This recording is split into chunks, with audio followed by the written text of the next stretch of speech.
Hello, ladies and gentlemen. This is Eddie Marcus back again. Earlier, I posted a video. It was entitled, I Gave My Heart Away and No One Cared. So, what should you do in a situation like that? When you've done all you possibly could and no one is interested, what do you do? Well, from the onset, there were two directions. One was what we consider the normal, the traditional way, which I call it the adversary, and the one is the where I was giving my heart away, which I call God. And I call myself being an angel representing God to the American people. And so when the American people reject God, I'm not going to join the devil. I'm going to stay on ripping and running and spreading the good, wonderful news about God until I can't do it anymore, or until the people accept it. I was thinking about something else I heard on television this morning. A news outlet reported that in Florida or Georgia, don't quote me on that, I'm not sure about which one, they had passed legislation outlawing abortion, totally outlawing abortion. Uh, and what do I think about that? Well, I think if a person is pregnant or gets pregnant, and if their life is not threatened, I personally think that they should have go through the process.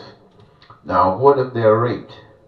I say if they're raped, then they got a joy, they got a voice. They decide whether they want to go through the process or not. But what if they just accidentally get pregnant, just having sex and having fun? Now, I think if you just out there acting crazy and you get pregnant, I believe that's a burden you have to carry. But I don't have to make those decisions. I'm just giving you the viewpoint from where I can see this. And that's basically how it is. But for those who are standing up saying we are against abortion at every cost, if the baby got if the fetus got a heartbeat or anything like that, or 2 or 3 days old, no abortion whatsoever. You got a right for that. You got a right to feel that way. I'm not going to knock that. Only thing, if I believe, if you're going to be that sincere about abortion, about life itself, then I think you should be equally standing up against capital punishment. You know, here we got life, somebody breathing, somebody walking around, going to and fro, who committed some act of evil, whatever, or considered as committing an evil act. Well, that baby should not be punished or put to death, then that person should not be punished or put to death. But I'm not going to stop right there with this capital punishment thing. I also think if you care about a baby being born into the world, you should also care about that baby's livelihood. If that baby's going to be able to live and live a substantial type of life with all of the birthright that every human being is entitled to.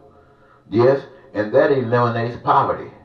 So if you're going to want a kid here on this planet, you should make sure that that kid have a wonderful life on this planet. One cannot go without the other. You bring a kid here and then a kid is just suffering, living in the ghetto, living on the street, homeless, and you just want him to get here.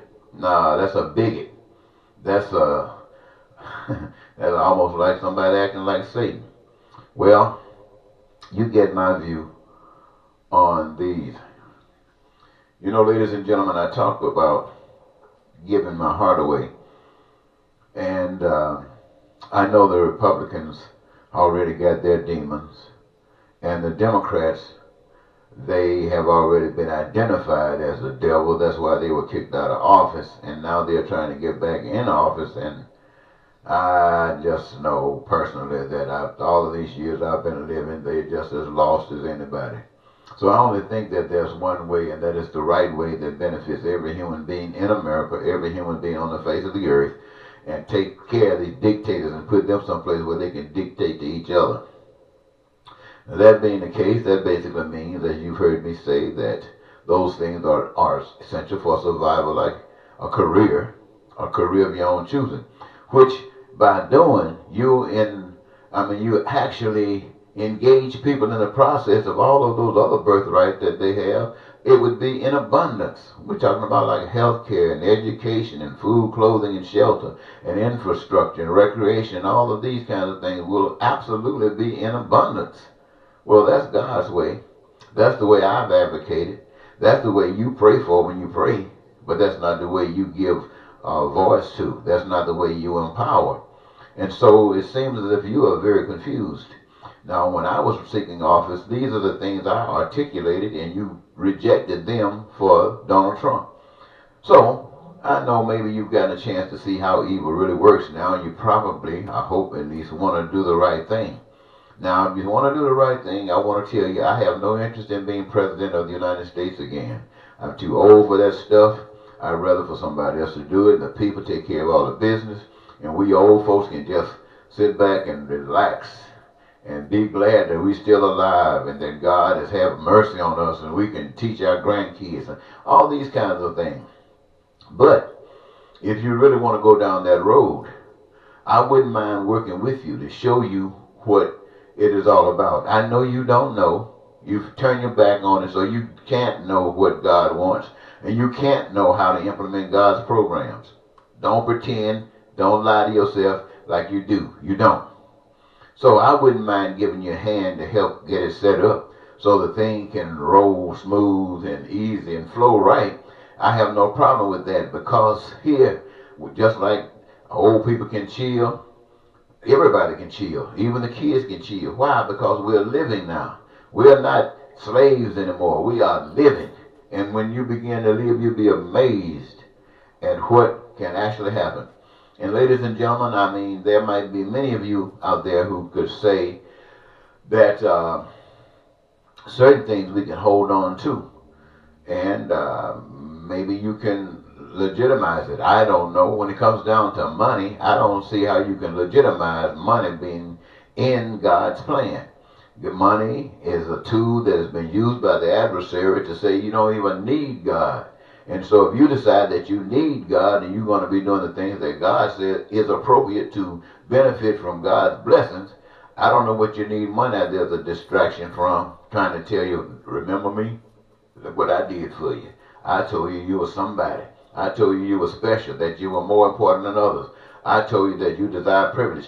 No, we don't need money out there reminding us of that kind of stuff. So I personally would be totally against using money in God's plan of paradise on earth unlimited.